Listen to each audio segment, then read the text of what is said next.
Você acha que a impecabilidade do Jardim das Sombras se sustenta apenas em uma grandeza inata? Na verdade, a mais refinada e elegante das sombras esconde um dos complexos mais dolorosos de toda a organização, tendo transformado o próprio corpo no principal campo de testes para o treinamento de magia. Olá, amigos! Hoje vamos analisar detalhadamente Epsilon, a quinta sombra por ordem de salvamento, conhecida pelo apelido de A Precisa.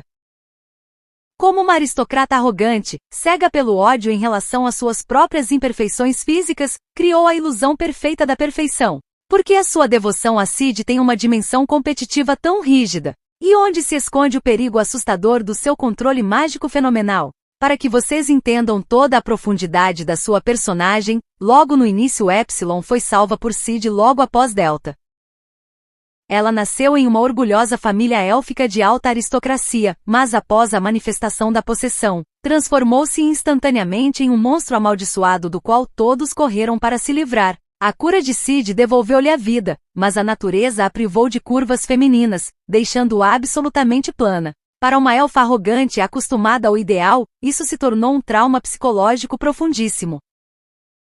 Foi exatamente aí que o seu complexo começou a crescer rapidamente, quando ela viu as formas fartas de Alpha e Beta. Um estalo aconteceu na cabeça dela. Ela percebeu algo que as outras sombras, devido à sua autoconfiança, sequer registraram em suas mentes. Ela compreendeu que a manipulação do lodo e a camuflagem perfeita são armas capazes de subjugar a realidade. Por que se conformar com as imperfeições se é possível, por meio de pura magia, moldar-se de novo, enganando a visão de absolutamente cada pessoa no mundo? Sid nunca planejou criar uma mestre perfeita da camuflagem. Ele apenas compartilhava com Epsilon as suas habituais histórias pomposas, vendendo contos aleatórios como grandes revelações. Mas Epsilon não agiu apenas como ouvinte, mas sim como uma intérprete poderosíssima.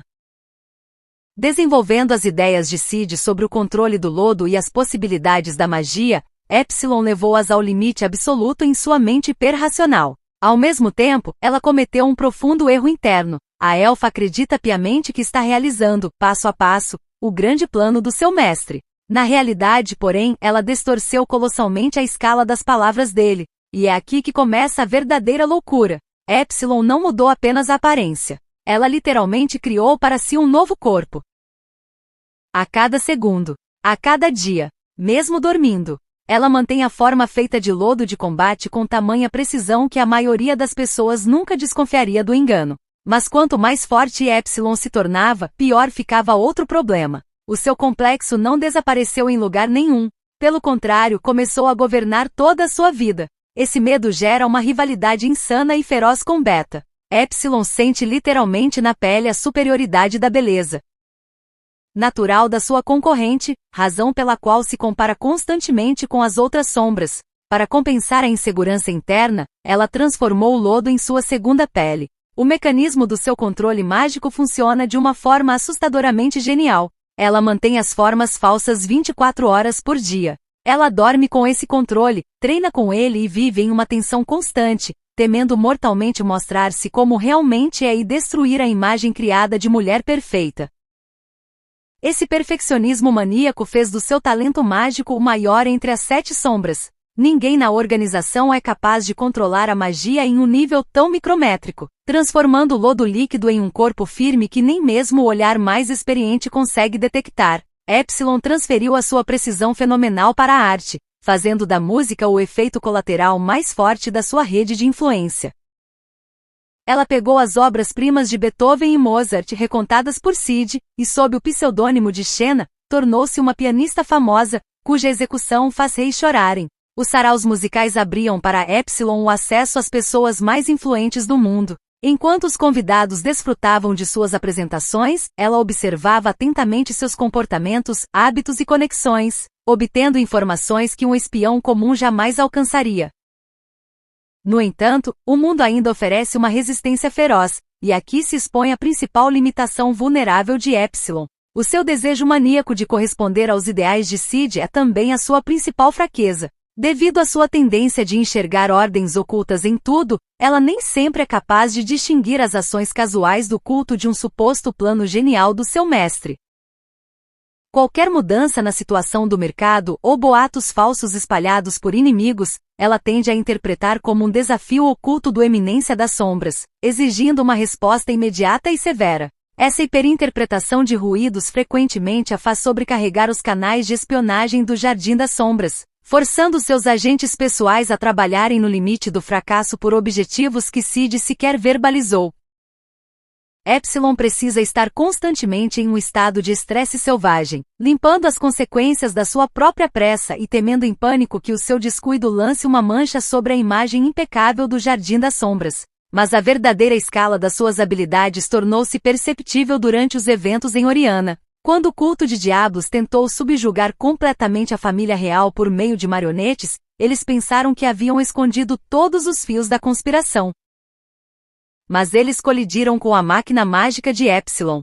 Ela não apenas coordenou as ações das combatentes numeradas a partir das sombras, mas expôs instantaneamente todas as ordens secretas dos conspiradores, interceptando o controle sobre o campo de informações da capital. Nesse dia, Epsilon provou que é capaz de destruir qualquer plano do culto em poucas horas, simplesmente privando-os da sua principal vantagem: o sigilo. Dentro do Jardim das Sombras, Epsilon manifesta o seu talento mais subestimado, a habilidade de usar magistralmente a máscara da impecabilidade. Em público, ela é uma dama refinada e graciosa. No quartel-general, um comandante frio e calculista. Mas basta ela ficar a sós com Sid para que a máscara caia. Por trás disso, esconde-se uma garota vulnerável e uma fanática insana.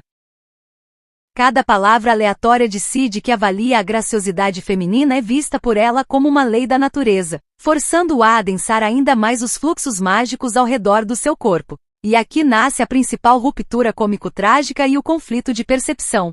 O sistema de espionagem perfeita funciona não porque Sid lidera o processo, mas porque ele o iniciou sem querer. Sid não é de forma alguma capaz de competir com a precisão dela, por isso ele simplesmente não se mete nos assuntos dela.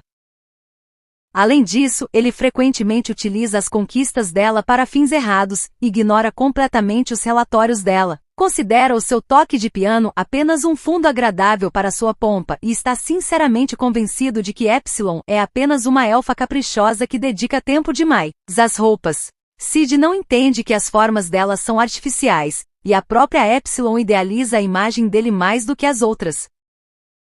Ela se considera apenas um instrumento modesto, sem perceber que as suas intrigas musicais movem o exército das sombras para a guerra, enquanto Sid apenas aproveita o momento. E o mais surpreendente é que foi justamente esse complexo que a tornou um dos combatentes mais perigosos da organização. Muitos espectadores se lembram de Epsilon como uma bela aristocrata. Isso é um grande erro. No plano de combate, Epsilon demonstra um contraste assustador, transformando-se de uma dama graciosa em uma carrasca implacável. O seu estilo de luta, que recebeu o apelido de sniper, é uma crueldade calculista com o uso de fios e lâminas de lodo, direcionados a distâncias enormes por meio de um controle mágico perfeito. Os inimigos entram em choque com a sua precisão absoluta quando as lâminas de lodo os alcançam a partir de pontos cegos. Ao mesmo tempo, os aliados temem o seu olhar frio em batalha tanto quanto os inimigos, pois para Epsilon importa apenas o resultado que confirme a grandeza do seu mestre. O mais cruel disso tudo é que Epsilon já alcançou há muito tempo o nível de força no qual não precisa provar nada a ninguém, nem a Alpha nem a Beta, nem ao mundo inteiro. Mas a sua guerra nunca foi travada contra os outros. Ela luta a vida inteira contra o seu próprio reflexo. Epsilon é a tragédia de quem criou a maior ilusão do século, mas apagou completamente a própria personalidade em prol da aprovação alheia. Sem Sid, Epsilon teria continuado a apodrecer na floresta, rejeitada pela família. Mas sem Epsilon, o Jardim das Sombras teria ficado sem número o seu olho mais afiado, capaz de penetrar na alta sociedade. Foi ela quem transformou as palavras aleatórias de Sid no grande mito em que o mundo inteiro acreditou. Ela conseguiu tudo: influência planetária, reconhecimento e respeito. Mas ela ainda não aprendeu a viver por si mesma. A maior tragédia de Epsilon reside no fato de ter construído um sistema global de controle que ela mesma, voluntariamente e sem reservas, entregou a um homem que sequer entende o preço mágico colossal que ela paga a cada segundo apenas para parecer bonita para ele. E isso gera um subtexto perigoso e crítico. O Jardim das Sombras parece invulnerável, mas a sua fachada perfeita está totalmente atada à quinta sombra. Se amanhã Epsilon, por qualquer motivo, perder a concentração, ou se a sua fé cega se quebrar quando ela perceber que Sid não é um deus genial, mas apenas um cara de sorte, todo o grandioso sistema do Jardim das Sombras perderá instantaneamente a sua máscara refinada.